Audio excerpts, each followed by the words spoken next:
do an episode on. All right. Well, first of all, it's been done now, so nobody can do another novel on that.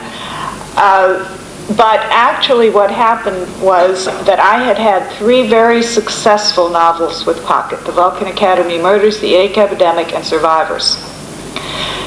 And then I sent in 3 or 4 proposals, all of which were rejected, and I was feeling in a mood where I said, the hell with this novel. This is the book everybody wants to read. This is the episode everybody wants to see.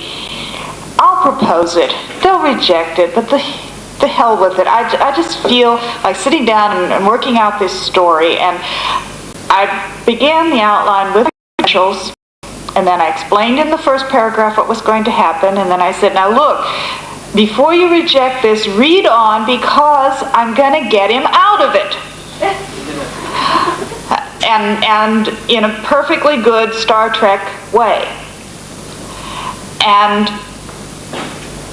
I sent it in to David Stern, and he read it, and he called me and said, I love this. So even though it's forbidden, I'm going to send it on to Paramount. Don't get your hopes up. But I just love it. And maybe they will. So sent on to Paramount, and Keith Cherie, is that right, was the person who was approving things at that point. And he had the same reaction David Stern did. He absolutely loved it. And he conferred with whoever he had to confer with, which was not Gene Roddenberry, and I didn't know that. And everybody just loved it.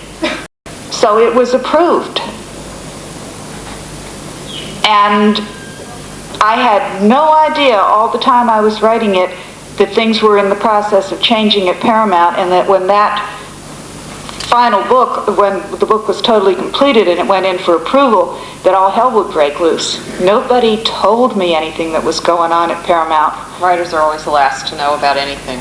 You know, you just do your thing and you're sort of out of the loop, really. I mean, that's what happened with the 25th anniversary book, too. They just, the powers that be take over, and they do all these things around you, and you're just the author. Yeah. But see, all the people who had approved it got kicked out for approving that and a number of other books that all of a sudden became forbidden. It's very political.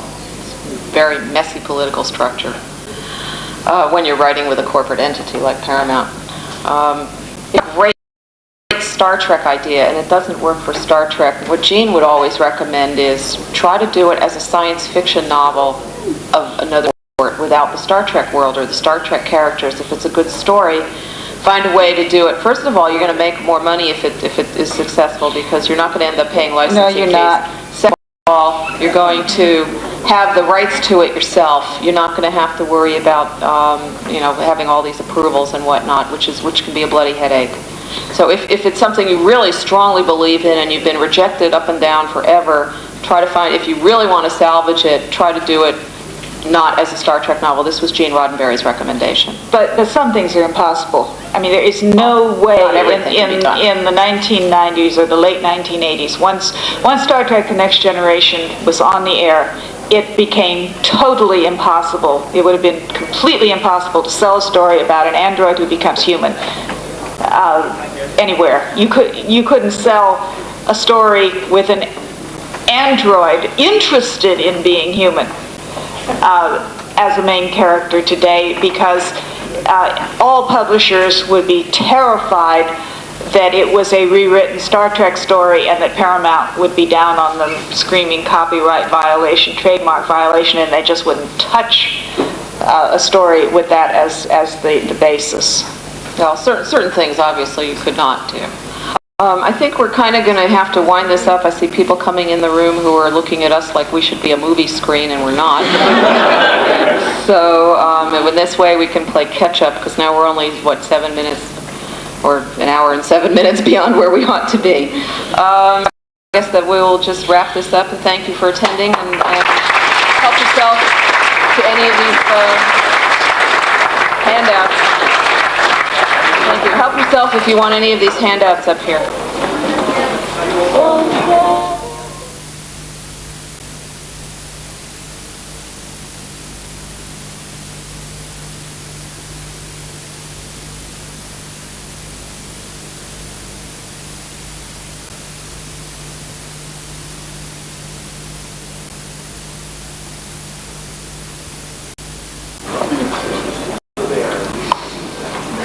Next, a Spock teddy bear. He's upside down, Scott.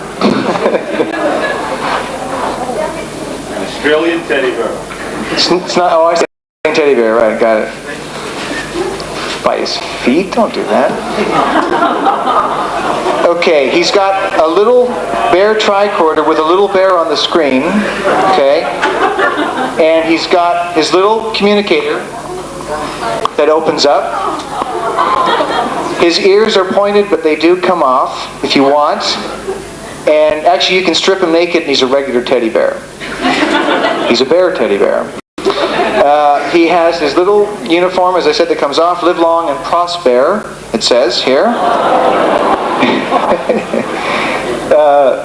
This is a VIB, very important bear. It's made by North American Bear Company. And it's Bear Trek, Mr. Spock, it says. Now, they don't make these any longer. They've moved on to Addams Family Bears, the same company. They're making Bear Mez and Bear Tisha now.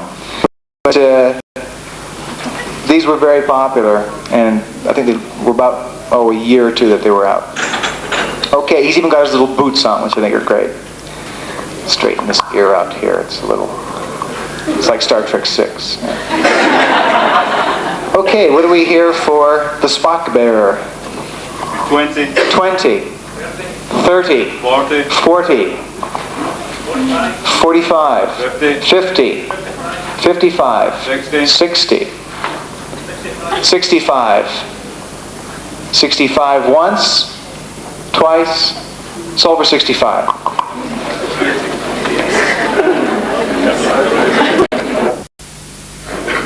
Issue number 84, special memorial issue to Gene Roddenberry of the Official Fan Club magazine. And one of these Star Trek video collection catalogs. Again, that's all together as one group. What do I hear? 5. 5 once. See, I can't even hear her. Can you shout? 10, thank you. I think it just bounces off the ceiling back at you. 18 I've got. 20, very good. 22.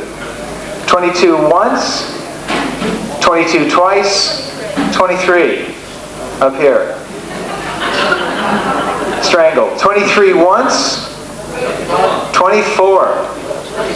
Who's 25? Okay, back. You're 25. 26. Your age or your bid? 26 is the bid. Okay. 26 once. Twice. Solve for 26.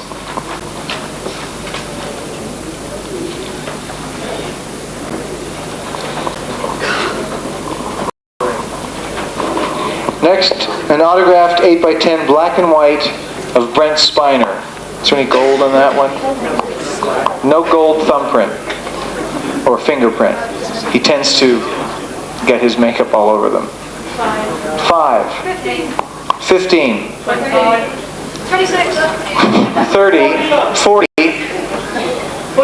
45. I think he needs to be a guest. 50? Is that what you said? Yes. 55, 56, 65, 70, 75. Definitely needs to be a guest over here. 75, 75 once, 76, 80, 80 once, twice, sold for 80. You got it.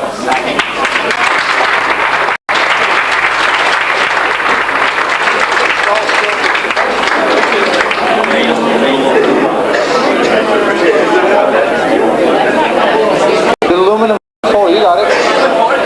This This is what they initially created to sell Star Trek The Next Generation before they had a cast, before they had a logo, before they had anything except for the name of the show and Gene's reputation.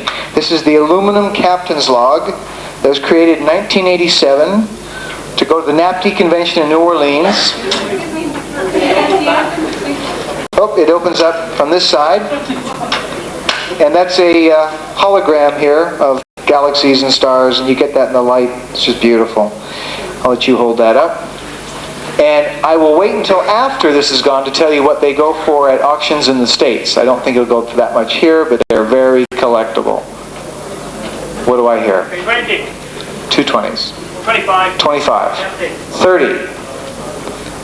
40. 50.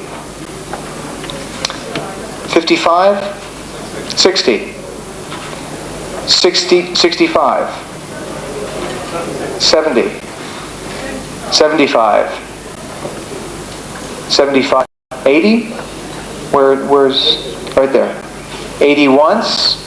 85. 85. 90. Where's that? 90. 90 once? 100. 100. 100 once? 105. 110. 115. 130. 130. 130 once, twice, sold for 130.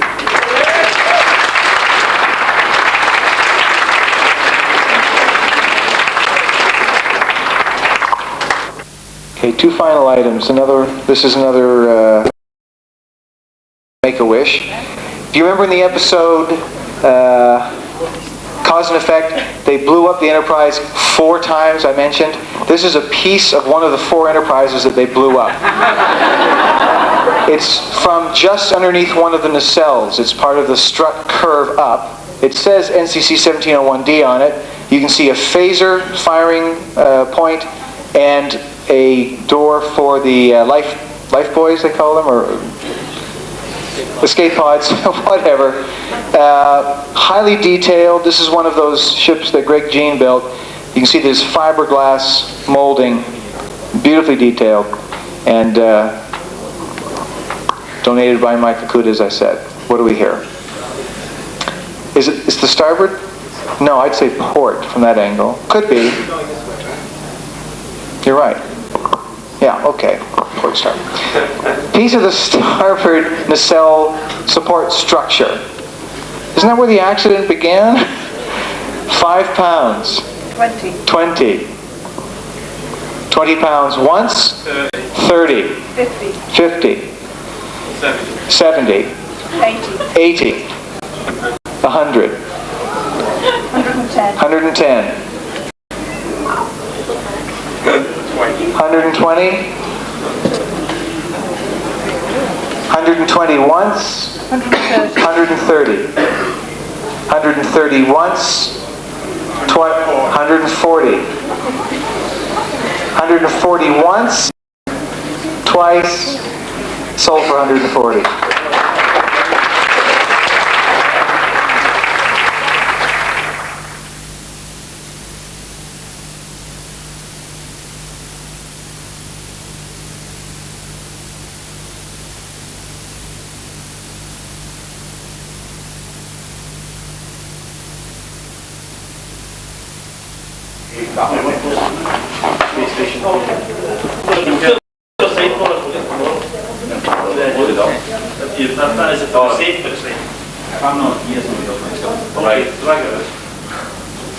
You mean your dog?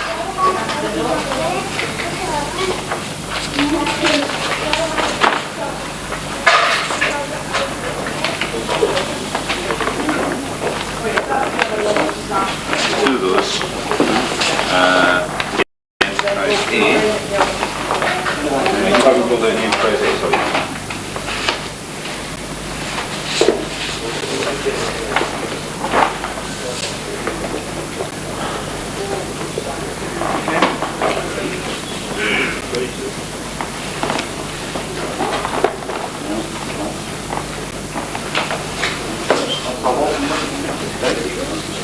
Even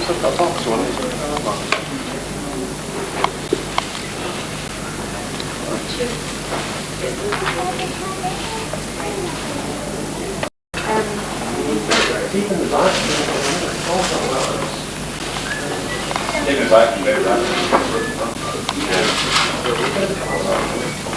That posted. Oh yeah. Yeah, but I can remember what you got first. No, one of the shop. Charging me more before VAT than I sell them for. Yeah.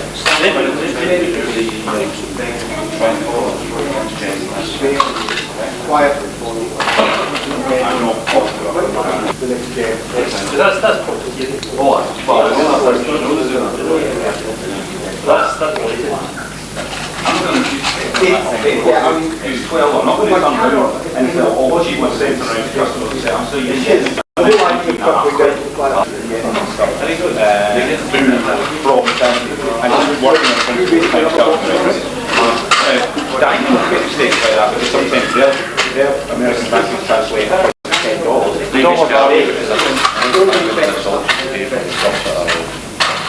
Well, I was told that when you do the whole thing over, you get a registration. Well, that's what you pay for. Because I mean, I can't buy it at the shop. It's not a personal. I won't do it with my cousins. And then I'm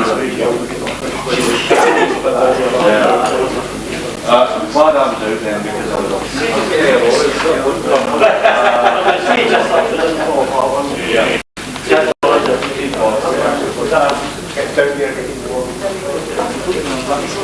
All you need to do is go down to the Jane Hall, just like that as well.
Take one item for again.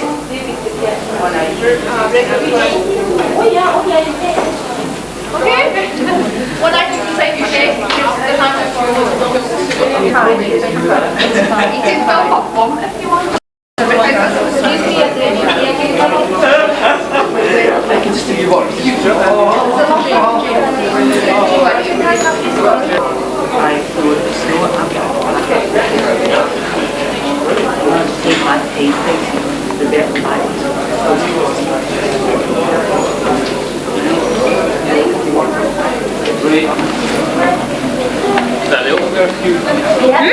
Yes, that's one of them.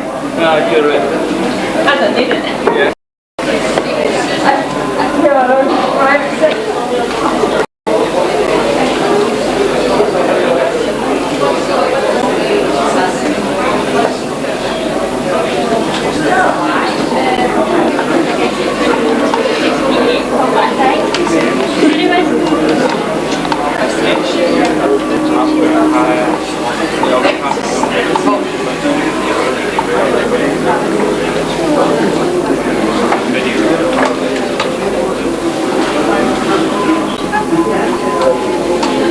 Do you want to check for people with yellow tickets? I'm going to start doing it.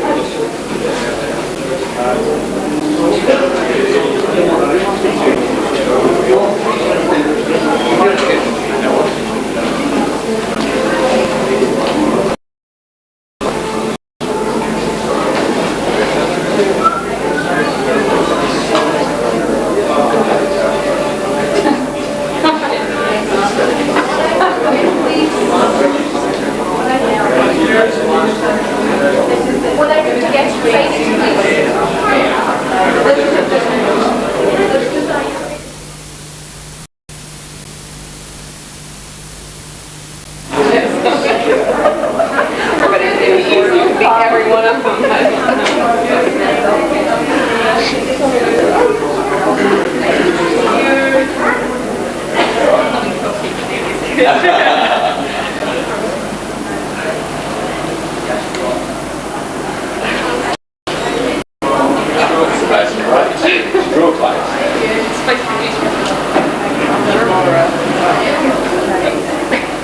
Hi, how are you? Greg, this is two.